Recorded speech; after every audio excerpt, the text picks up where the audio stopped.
കോട്ടപ്പടി വടക്കുംഭാഗത്ത് കാട്ടാനക്കൂട്ടം എത്തി കൃഷിവിളകൾ നശിപ്പിച്ചു. വടക്കുംഭാഗം സ്വദേശി വീപ്പനാട്ട് വർഗീസിന്റെ കൃഷിയിടത്തിലാണ് കാട്ടാനക്കൂട്ടം നാശം വിതച്ചത്. 4 വർഷം മുമ്പ് ഇദ്ദേഹത്തിന്റെ വീട്ടുവളപ്പിൽ കടന്ന കാട്ടാനക്കൂട്ടം നിർത്തിയിട്ടിരുന്ന കാറ് നശിപ്പിച്ചിരുന്നു. ഫോറസ്റ്റ് ഉദ്യോഗസ്ഥരെ വിവരം അറിയിച്ചെങ്കിലും ഇവർ എത്തിയില്ല എന്നും പരാതി ഉയർന്നിട്ടുണ്ട്. കോട്ടപ്പടി പഞ്ചായത്തിലെ 3-ാം വാർഡിൽ വടക്കുംഭാഗത്ത് വീപ്പനാട്ട് വർഗീസിന്റെ കൃഷിയിടത്തിലാണ് കാട്ടാനക്കൂട്ടം നാശം വിതച്ചത്.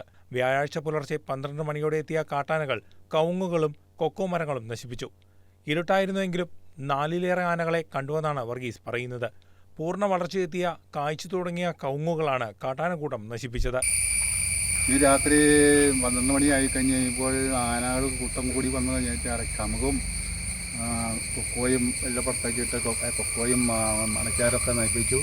ന്യായമായിട്ട് വരുമാനം കിട്ടിക്കൊണ്ടുന്ന വരുമാനം നശിച്ചു പോയിരിക്കുന്നു. സംഭവം നടന്ന ഉടനെ വീട്ടുകാർ ഫോറസ്റ്റ് ഉദ്യോഗസ്ഥരെ വിളിച്ചറിയിച്ചെങ്കിലും വ്യാഴാഴ്ച ഉച്ചയ്ക്ക് ശേഷവും അധികൃതർ സ്ഥലത്തെത്തിയില്ല.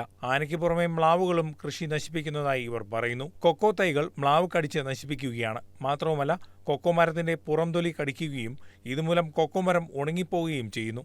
ഇത്രയേറെ നാശനഷ്ടമുണ്ടാകുമ്പോഴും വനംവകുപ്പ് അധികൃതരുടെ അനാസ്ഥ നാട്ടുകാരിൽ നിന്നുള്ള പ്രതിഷേധത്തിന് കാരണമാവുകയാണ്. News desk KCV news.